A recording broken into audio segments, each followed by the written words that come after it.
예수님 부활의 확실한 증거. 예수님의 부활에 대한 성경적 역사적 근거를 10가지로 정리하면 다음과 같습니다. 1. 빈 무덤. 예수님의 시신이 사라진 무덤은 부활의 가장 강력한 물리적 증거입니다. 만약 유대 지도자들이나 로마 정부가 시신을 가지고 있었다면 부활 주장이 나왔을 때 시신을 공개함으로써 기독교를 즉각 소멸시켰을 것입니다. 근거 마태복음 28장 6절 그가 여기 계시지 않고 그가 말씀하시던 대로 살아나셨느니라 와서 그가 누우셨던 곳을 보라. 2. 여인들의 첫 목격. 당시 유대 사회에서 여인의 증언은 법적 효력이 없거나 매우 낮게 평가되었습니다. 만약 부활이 꾸며낸 이야기라면 신뢰도를 높이기 위해 유력한 남성들을 첫 목격자로 설정했을 것입니다. 여인들이 첫 목격자로 기록된 것은 사실 그대로를 기록했음을 보여줍니다. 근거 누가복음 24장 1절로 10절 안식 후 첫날 새벽에 이 여자들이 그 준비한 향품을 가지고 무덤에 가서 돌이 무덤에서 굴려 옮겨진 것을 보고 들어가니 주 예수의 시체가 보이지 아니하더라. 무덤에서 돌아가 이 모든 것을 11사도와 다른 모든 이에게 알리니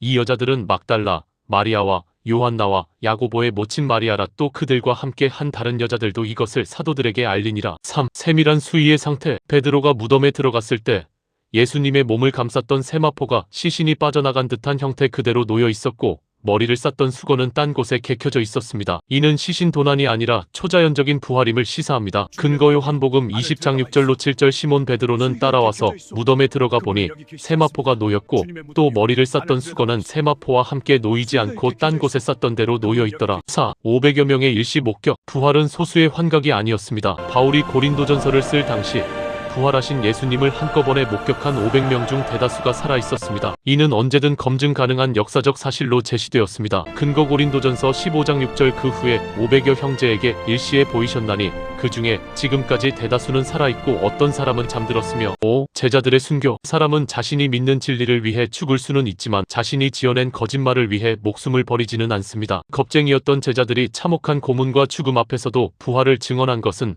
그들이 실제로 부활을 보았기 때문입니다. 근거 사도행전 12장 1절로 2절 야고보의 순교 등 그때에 헤롯 왕이 손을 들어 교회 중에서 몇 사람을 해하려 하여 요한의 형제 야고보를 칼로 죽이니 6. 회의론자 야고보의 변화. 예수님의 친동생 야고보는 생전에 형인 예수님을 믿지 않았습니다. 그러나 부활하신 예수님을 만난 후 그는 예루살렘 교회의 지도자가 되었으며 결국 신앙을 지키다 순교했습니다. 근거 고린도전서 15장 7절로 8절 그 후에 야고보에게 보이셨으며 그 후에 모든 사도에게와 맨 나중에 만삭되지 못하여 난 자 같은 내게도 보이셨느니라. 7. 박해자 바울의 회심. 기독교를 잔멸하려던 바울이 다메섹 도상에서 부활하신 예수를 만난 후 이방인을 위한 사도로 변모했습니다. 그의 급격한 생의 변화는 부활 외에는 설명할 길이 없습니다. 근거 사도행전 9장 1절로 19절 사울이 주의 제자들에 대하여 여전히 위협과 살기가 등등하여 사울이 길을 가다가 다메섹에 가까이 이르더니 호련히 하늘로부터 빛이 그를 둘러 비추는지라 땅에 엎드러져 들음의 소리가 있어 이르시되 사울아 사울아 내가 어찌하여 나를 박해하느냐 하시거늘 대답하되 주여 누구시니이까 이르시되 나는 내가 박해하는 예수라. 8. 안식일에서 주일로의 변경.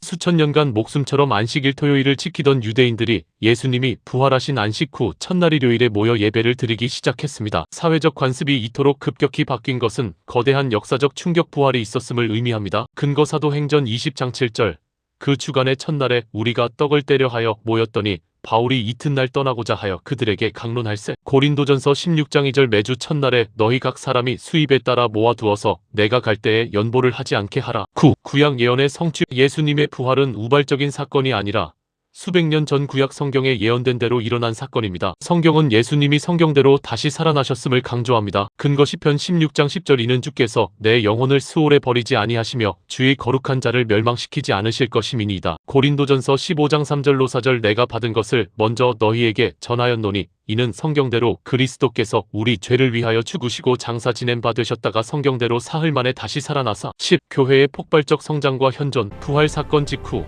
예루살렘이라는 사건 현장에서 기독교 공동체가 폭발적으로 성장했습니다. 부활이 거짓이었다면 그 현장에서 교회가 시작될 수 없었을 것이며 그 생명력은 오늘날까지 이어져 오고 있습니다. 근거 사도행전 2장 41절로 47절 그 말을 받은 사람들은 세례를 받음에 이날에 신도의 수가 3,000이나 더하더라. 그들이 사도들의 가르침을 받아 서로 교제하고 떡을 떼며 오로지 기도하기를 힘쓰니라. 사람마다 두려워하는데 사도들로 말미암아 기사와 표적이 많이 나타나니 날마다 마음을 같이하여 성전에 모이기를 힘쓰고 집에서 떡을 떼며 기쁨과 순전한 마음으로 음식을 먹고 하나님을 찬미하며 또 온 백성에게 칭송을 받으니 주께서 구원받는 사람을 날마다 더하게 하시니라. 이상에서 본 증거와 같이 10가지 증거들은 서로 유기적으로 연결되어 예수 그리스도의 부활이 단순한 종교적 주장이 아닌 역사적 확실성을 가진 사건임을 뒷받침합니다. 예수님은 실존 인물이며 죽음에서 부활하신 하나님의 아들이요 세상의 구주이십니다.